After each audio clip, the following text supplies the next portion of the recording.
Welcome to Women in B2B Marketing, a show where CMOs, VPs of marketing, and all strong women leaders in B2B discuss their top tactics, strategies, and tips for building high-performing teams, leveraging trends, and ultimately rocking their marketing careers. Made by and for women, insightful for all. I'm your host and 15-year B2B marketer, Jane Serra. Let's dive in. All right. Welcome, everybody, to another episode of Women in B2B Marketing. Today, we have a very special exclusive episode with two of my very good friends, Nycole Walsh and Melissa Moody, who are gracing us with their presence to dive into a report that I hope you all have seen on LinkedIn and everywhere. And it's called Balancing the Boardroom. We're going to unpack, deep dive into some of these stats that they've discovered. But welcome to the show, ladies. Thank you so much for having me. Yeah, this is going to be a great chat. Yay. Okay, for anyone who doesn't know you two, skip your titles. Okay, we have Melissa Moody, who is the co-founder of Wednesday Women and CEO at Matcha. New information, fresh off the press. Welcome. Thank you. And we have Nycole Walsh, Senior Manager of Digital RevOps. Awesome. By the way, I love RevOps. We should totally talk about that in another episode at Kickstand. And together, Kickstand and Wednesday Women created this amazing report, Balancing the Boardroom, that we're going to dive into. So again, welcome to the show. Let's dive in. Thank you. So first question I have for you guys. I heard about this when Nycole and I were having dinner in New York at one of these major GTM events that have been going on lately. And she was telling me all about this report. And I feel like we talked about it the whole dinner because we were all just enthralled by the craziness that was uncovered and the stats that you shared. So we were just like, oh, and I couldn't wait to talk about this on the show. So thank you for sharing and for coming on to discuss. But backing up a little bit, whose idea was this? And why did you make this report? What made you think that this is a report that was needed? Because it is. But where did this brainchild come from? I think that was me. Yes, it was. She gets all of the claps and all the snaps. Yeah. You. I met Leslie Greenwood from Wednesday Women at GTM23, the pavilion event over in Nashville. Yes. And ever since I'd been noodling on an idea where we could partner with Wednesday Women. Kickstand is woman founded too.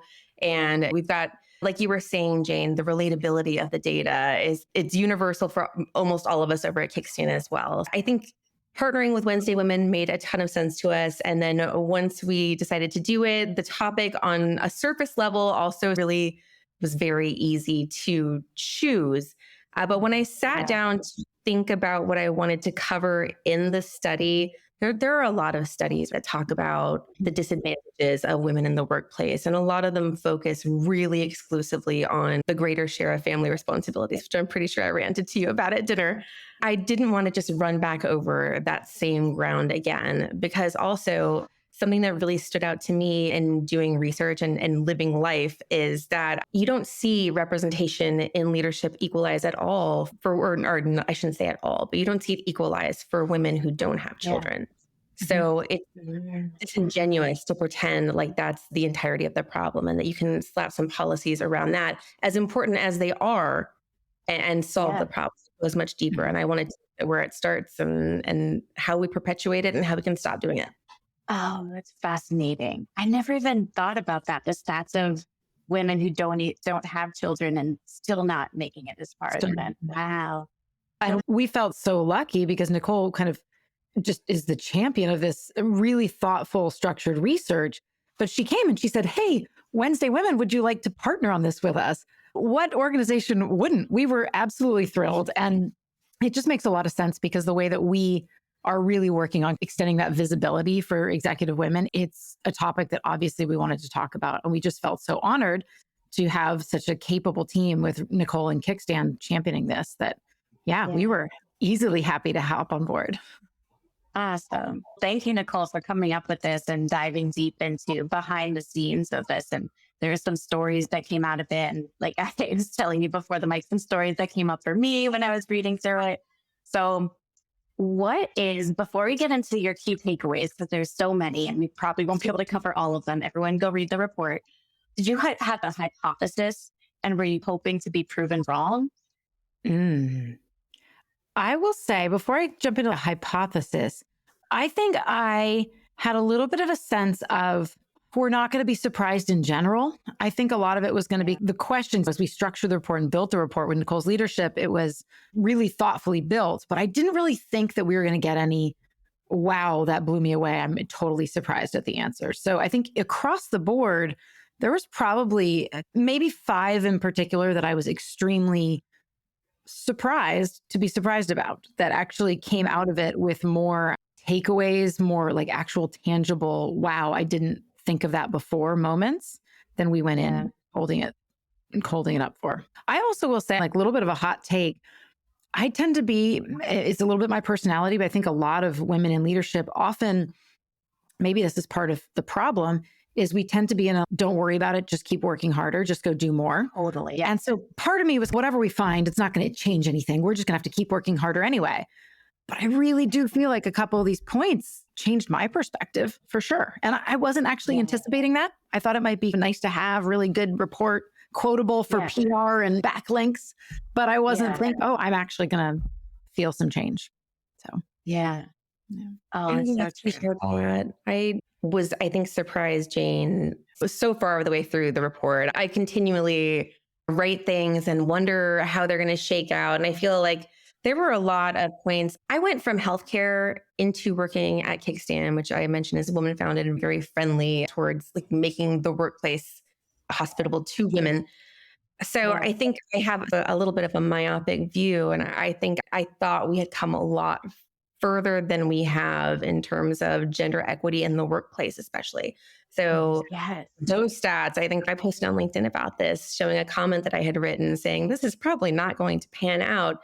And I was shocked. That particular stat came back like women were 208% more likely to say that they didn't get that support that I was referring to. So there were many points I was surprised by as just a crazy naive optimist. I think the same. I think this report did for me, one of many things, is that it made me realize that I do have some stories, unfortunately, because I think I felt the same way prior to reading this. I haven't experienced too much sexism or bias personally. I found it pretty good. And then I was reading the stats. And like I said, I came up with stories on every page. Oh shit, this actually did happen to me.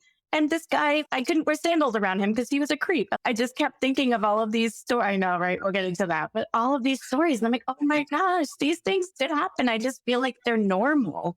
Like, how fucked up is that? I think these things are normal, and I just brush them aside, like you mentioned, Melissa. Yeah. So eye-opening. Yeah. Okay. So, go for it. Nycole. But I would be really interested because we've just had some conversations in the office about this type of thing. And we've got a couple different generations presented. We've got Gen Xers, millennials, we've got a lot of Gen Zers working in PR. And I think I anecdotally see a real divide between the stuff that I think you're referring to with the sandal story, which I didn't mean to hear, obviously. When we told these types of stories, because I have those stories too, I think the younger women in our office seemed really shocked. And I would love to do a follow-up on that particular vein of this study and just take a look at how much it's improving. I would love to think it is. Yeah. I do agree there. I think who knows? I would love to hear the Gen Z take on this too, like what they've experienced, because I do feel personally like things have gotten better. My stories are from earlier in my career, but also I was way cuter earlier in my career. I know that had these issues happen. And maybe it's also like these things happen when you're younger. As you get older and you have more, like you're more in a managerial status and above, you hopefully get more respect, but we'll dive into that. So I wonder, I'm so curious what Gen Z experiences specifically too, and how it changes. All right, but let's dive into some stats. I'm curious, I'll list them also throughout, but do either of you have something that just stuck with you, like a key stat or two that was the most shocking? All right, who wants to go first? I will. I actually, just thinking about the generational ones, it actually is that generational stat. I'm trying to see if I can come up with the exact ones. Oh, this idea that Gen Z had a higher likeliness to be aiming for an executive role or a board seat. like that they believe that it's something that they should be going for and should be attaining for. That one I calls, sometimes I think a little bit about the data. We don't really know why they said that, right? If they think it's more attainable or if they just, but I think the hunger for younger generations to be in those executive seats is not to be underestimated. Yeah.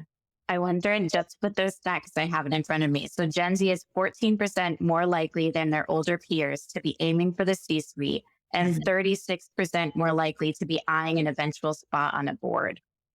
I'm like, is it just because we're tired? We're all like, I know, tired. my first thought is they're not jaded yet. They're like, and it looks great. And then as we get older, we're like, maybe I don't want that job. Everyone in an executive role. I would like to be an IC again. Exactly. But it would be cool to hear why they're actually feeling that way. Maybe we can circle back with them and bring them on to shed some light. Yeah, and just also the generational, there is some bias to, against Gen Z, I would say that, they're not as driven. I think there's some kind of stereotypes in there. And so absolutely, they're driven. We're seeing it. They want those top level seats and they are going for it. Yep. What about you, Nycole? What was she has so many stats that she loves. I'm curious, which is the fave. I feel like you have them all memorized too, because you're able to just drop the exact number at any time. It's been in the data. Many of them I do have memorized. They've taken up very permanent residence in my head forever. Asking me for my primary takeaways here. It's a big question for me because the entire report was pulled from my experiences and the experiences of my friends and colleagues. But if I had to choose just two that I think are my biggest takeaways, and both of them maybe are a little on the discouraging side, which maybe, I don't know, maybe I'm a pessimist. But the first one is there's a huge piece of the childhood messaging statistics that indicates how much our society puts an emphasis on girls and women being sweet and agreeable and quiet and submissive throughout their lifetimes. Mm-hmm. I think we covered this by talking, what we asked in the actual survey, what did it mean to be a good child in your home growing up? And we had a long list of words. We would let respondents choose up to 5. And then we looked at the difference in what men and women chose. And this is where that came from. But there were follow-up stats too about phrases like being told that we should smile more. And I think all of this for me added up to what I've seen anecdotally as a true crime junkie too, which is that women are so concerned and so it's hammered into us so much from our youth to be sweet above all else, to be polite above all else, that we will literally endanger ourselves to maintain that expectation. So I think that really stuck with me. I think the other thing that stuck with me really big was the disparity between men and women when it came to things like saying that they would be more willing to accept a job position at a company in which there was no gender disparity evident on the leadership team. Yeah. We had a big majority of both men and women who said that they cared enough about this to say that. But women were still 23% more likely to say it. Mm-hmm. And I think statistically, as a statistics nerd, what stuck with me about that is we've got half the population that's affected hugely by this problem. We've got 30% basically of the other half who says it's not a problem. And that's not even to say it's all men, hashtag not all men. Yeah. Some women said that it didn't matter too. Yeah. So I think I was discouraged by the statistics because I think we need better numbers to gain momentum here. And if we can't get those better numbers, then we need to put some kind of systems in place to correct for it. And to follow on that, I thought Cynthia Barnes on the LinkedIn Live that we did when we digested this data, Cynthia Barnes, incredible sales leader, just a force. I thought she pointed out something really interesting, which for me was a very nice takeaway, which is we can put things in place to correct the systems. In fact, we've been doing a lot of it. There's more to be done. But I love the way she also just said, in the end, you also just go where you're wanted. And so this idea of the more high talent goes to companies that are balanced in their leadership representation, the more those companies succeed and the more we lean into that. There was a little bit of a vote with your person, vote with the things you do, go to the events that have equal amounts of speakers. Don't go to the events that don't care. Don't go to the events where you look at the thing and say, they clearly didn't even think twice about offering a spot to the female speaker. It sounds dramatic, but we vote with where we send our best talent. We vote with where we spend our event attendance dollars. We do. That's so true. Yeah, that's a really good point. How do you guys feel about wanting to be the change? So I talked myself into taking positions where there was an obvious disparity, whereas it was all male in the C-suite and even skewed male throughout the company. And I was like, I can be the change and I can hire more women. And that it typically does not work out that way, but I talk myself into it. Do you think that people do that and then we're thinking maybe we're just so used to it we don't even realize? I'm going to jump in real quick, and I'd love to hear Nycole's on this. First of all, women like Cynthia have been the change. So I think there's always a point at which if you have the energy to give it some, give it. Absolutely. But I also think we're pretty lucky generationally that a generation before us had to be the change. We don't as much now. We can look, yes, if there's one company and you want to break some more glass ceilings, fine, but there's enough good companies of each type. You can just take your skill set and go somewhere that's already going to help you thrive. And it's interesting because I think your point is well made, which is it's an extra challenge if you're going to take that on. And you may want to, and some people do. And I do really like probably some of my strongest business relationships from the very get-go have all been actually male leaders. I'm great with male leaders. I'll do that all day long. But those could also be companies that are really well and like really thoughtful. They just need some like light changes. It's different if you're in a situation where you're having to convince that 30% to think differently, right? Which might not happen. Agreed. They used to have allies that are willing to be part of the change too, because it's really hard to do that as a solo person inside a company.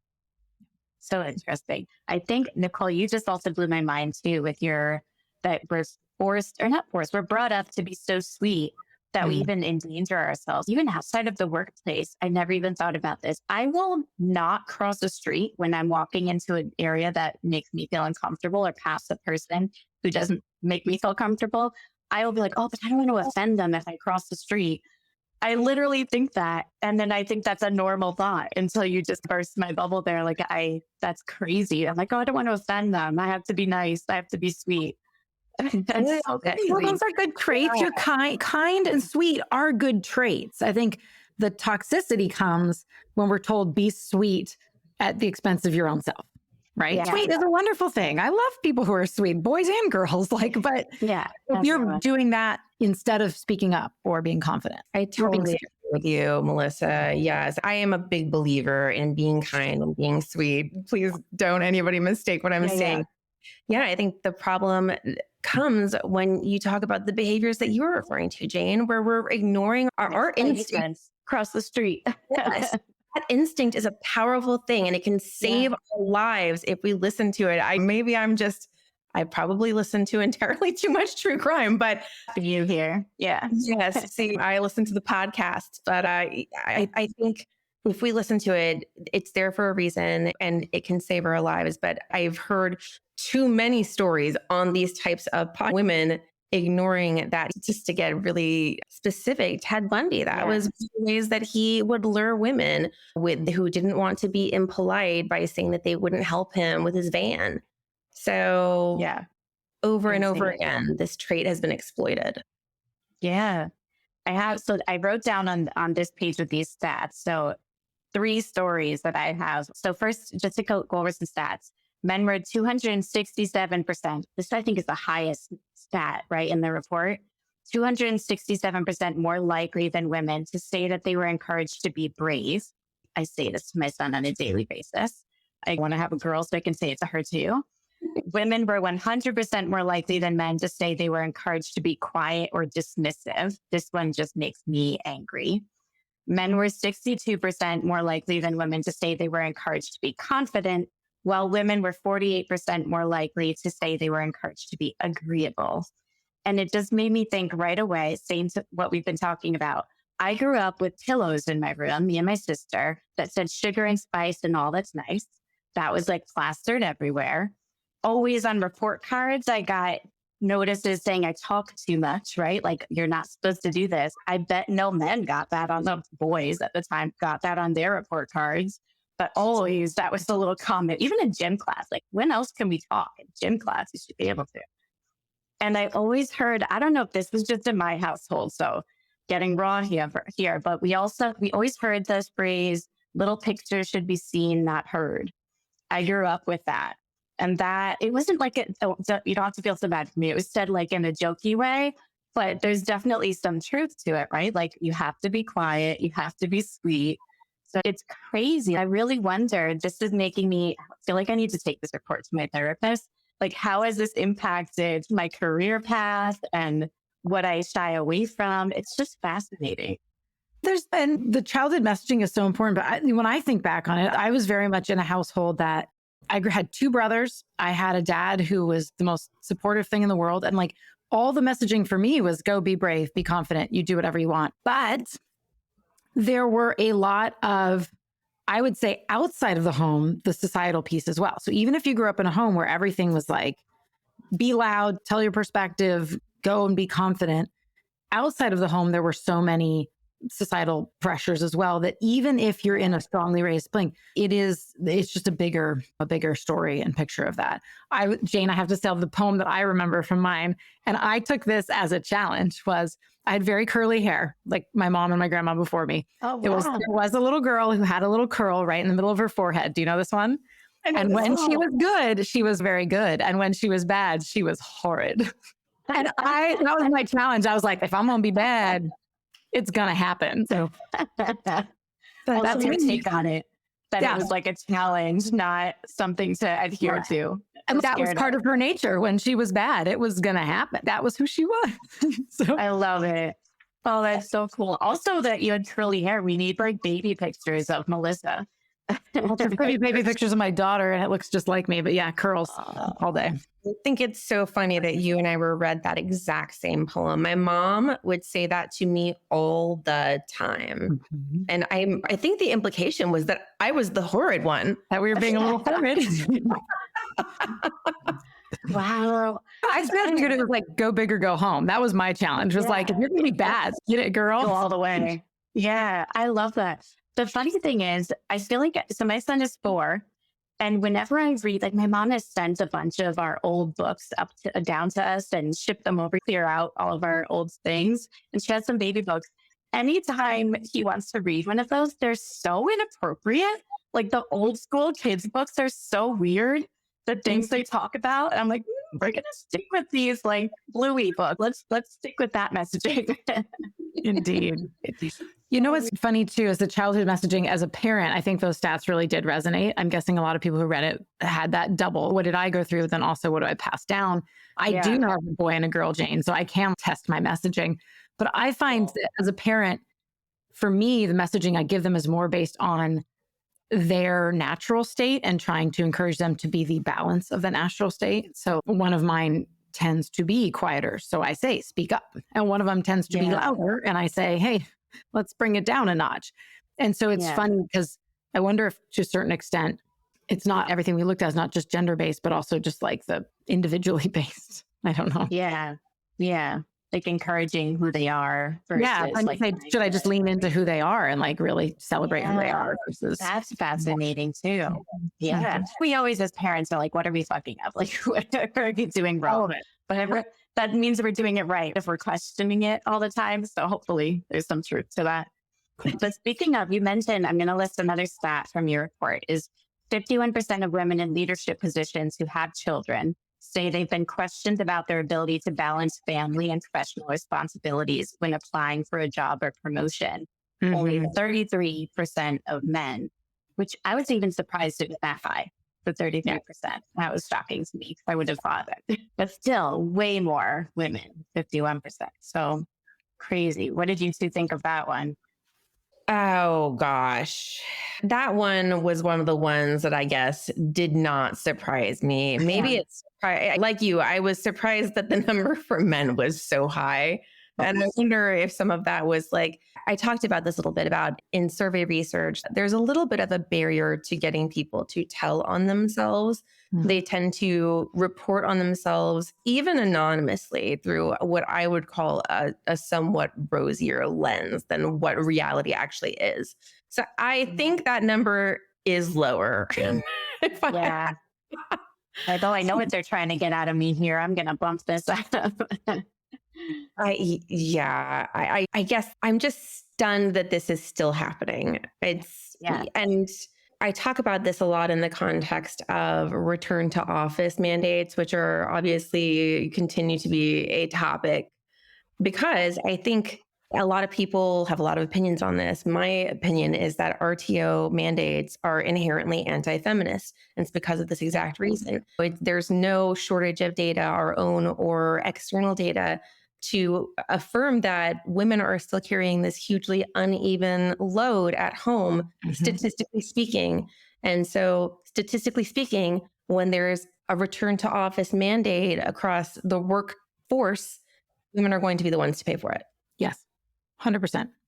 It's crazy knowing.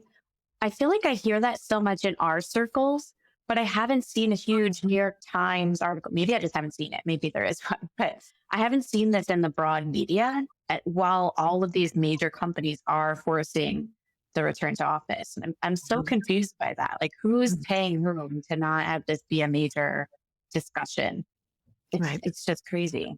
Another minor thing that this made me think of, well, I agreed. I was surprised. I was not surprised that this is still a problem that women are asked about this, is I've recently been through the job search, and I was curious what their paternal or maternal leave, like parental leave policies are. And it's so uncomfortable to have to ask that. And I almost, whenever I asked about this for benefits info, I almost felt the urge to be like, don't worry, I'm not trying to get pregnant. I'm not planning on anything. And how fucked up is that? I felt like I had to give a disclaimer, a reason. Don't worry, you can still hire me. Yeah. It's just sad that we still have to think that way. Yeah. It's sad. It's also realistic. Fortunately, it is what it is. Yeah. All the weight that goes. I feel like the funny thing that I laugh about, like not funny, but on top of that, is the increase in parental leave so that fathers are also taking time off.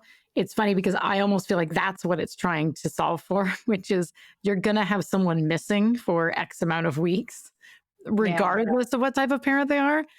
But in thinking that, I've often thought about all these fathers who take the time off. I knew one guy who was taking it off 4 years after his kid was born. So it's all, It's just like a new part of PTO. Yeah, that's how it felt. But it was like, at least this guy is also going to be absent for X amount of days. Now that's only the tip of the iceberg for what we're dealing with. But yeah. We can have a whole series on just that topic alone. Yes. I want to mention one more stat, and then I would love to flip it and go into solutions. And if you guys have thought about any follow-up for this.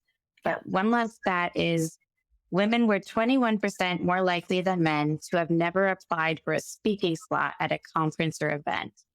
Unpacking this, you touched on this, Melissa. We have the power of putting our dollars behind events that are equally split.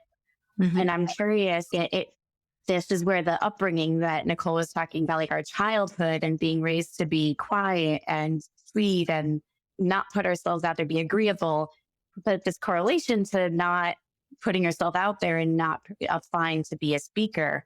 I'm curious what you think on why there's such a gap here and where the issue lies and how we fix it.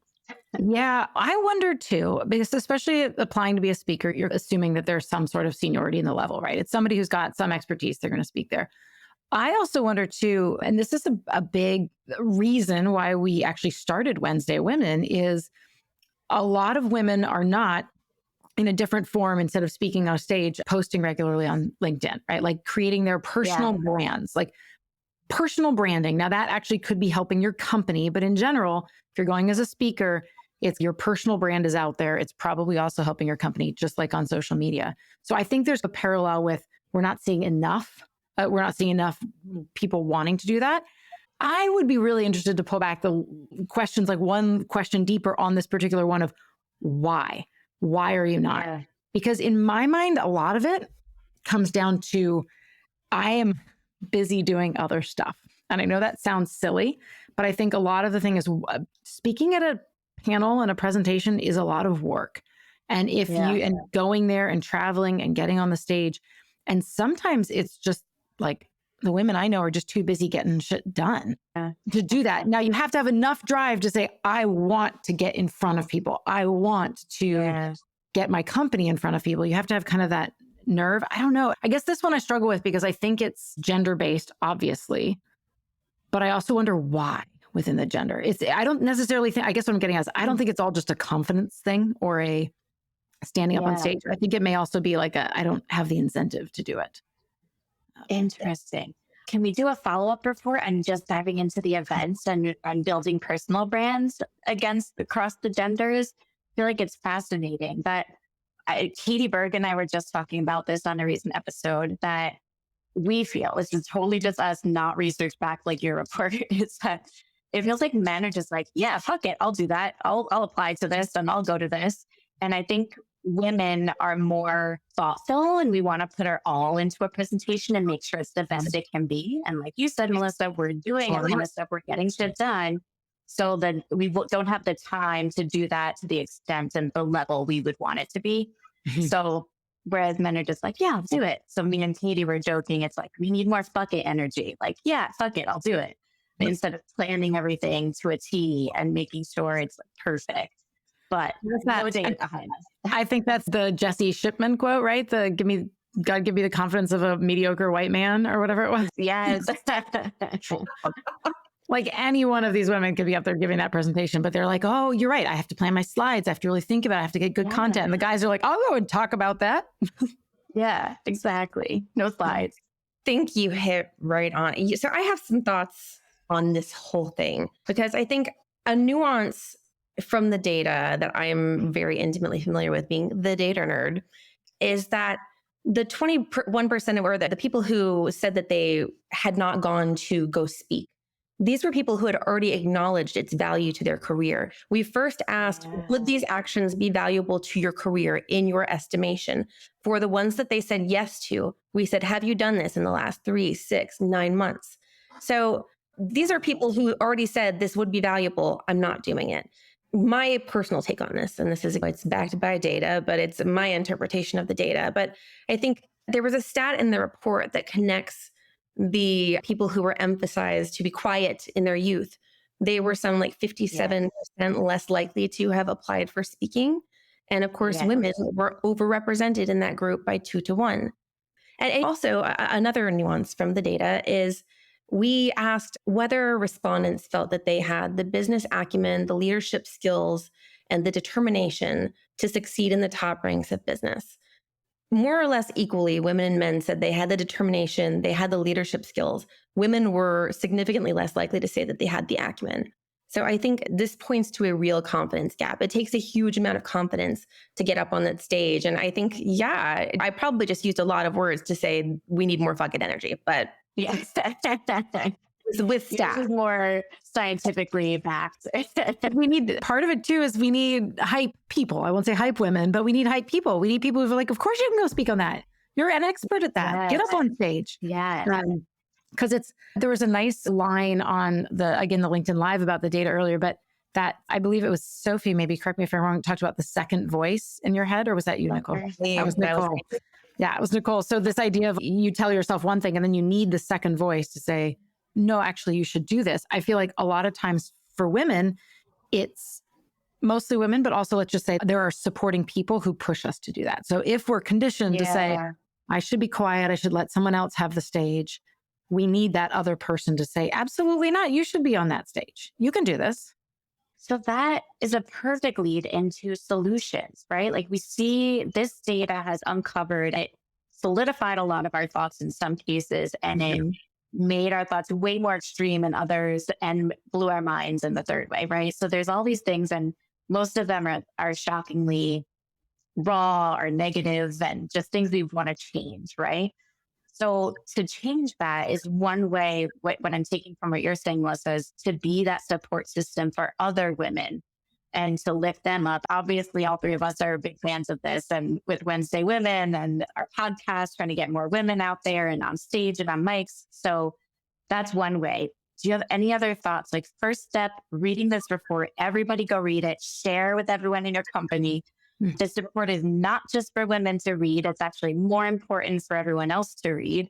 And next step after awareness, what should everybody do? Any thoughts, you two? I think earlier on we mentioned too, like voting with your physical presence, Yes. right? Like, so go to the events, promote events, talk about companies. I'm big on this. Like, I'm not as big on dragging people down when they do it wrong. I'm really big on celebrating the people that are doing it right. So I'm all about calling out amazing companies that are doing this. They don't have to be women led, they can be male led, but if they're doing a great job and they have a diverse board and they're, give them the kudos. Everybody pat on the back. It sounds silly, but nominate that person as a speaker, nominate that company as a best place to work for, lift up the ones that are clearly doing it well. That doesn't take any effort, right? I love that. And then you're just putting more positivity into the world. You don't have to trash people and companies that don't yet have it right, because we'd be busy all day doing that. But it's just negative and negative spiral. But if you're just celebrating and shining a spotlight, it makes other people want to have that spotlight on them too, and hopefully do better, right? Yeah.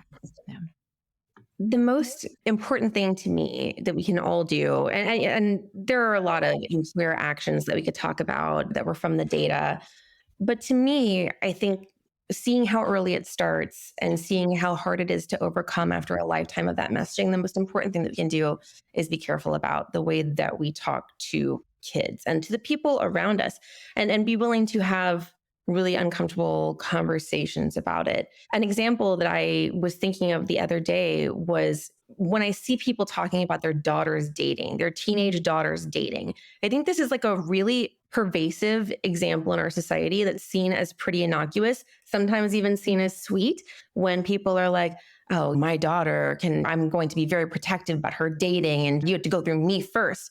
The message there is that I raised a daughter who's not smart and capable enough to take care of herself.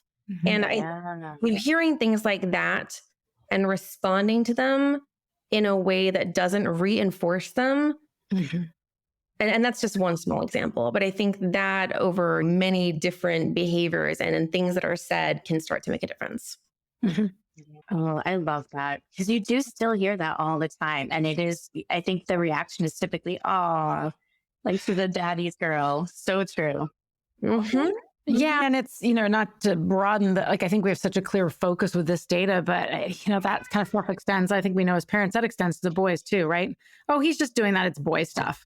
No, that doesn't justify that at all. So I think there's so many, that's a broad parenting swath, which is just be aware of the language that you're using, because it has these deeper implications. Yep. Yes. Oh, I had the best little t-shirt because I have a boy and a girl too. He had this t-shirt that said boys will be boys. And then the boys was crossed out and it said kind humans. Where did you get that? I need one for my son. We'll see if I can find the link for you. I'm sure the store is still open. They had all kinds of cool stuff like that too. Yeah, it's cool. I love that. These are great tips. I'm curious, as a sign off, because first of all, again, everybody needs to go read this. We are wrapping up this podcast episode, but there's a lot more to dive into in the report that we did not touch on. So go download this. I will put the link in comments, but also follow Melissa, follow Nycole on LinkedIn, and you'll see it here. But as a sign off, what is your one key tip for women in B2B marketing, or really any women professionals, women in general? One key tip after going through this report. I just want to steal what I learned from Nycole the other day. I think that second voice, I am taking that away from what I heard on our show the other day. So Nycole made the point of, you tell yourself one thing, and then a little bit later, you usually have a second voice that kind of either corrects it or puts it in a different context.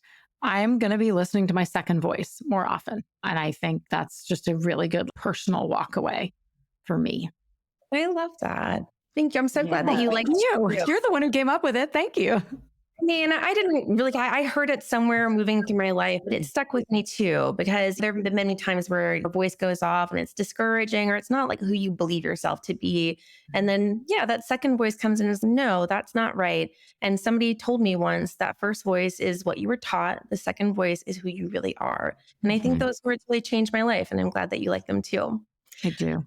I think my big advice would be, maybe it's dual-sided. It's stop needing to be liked and just do it scared.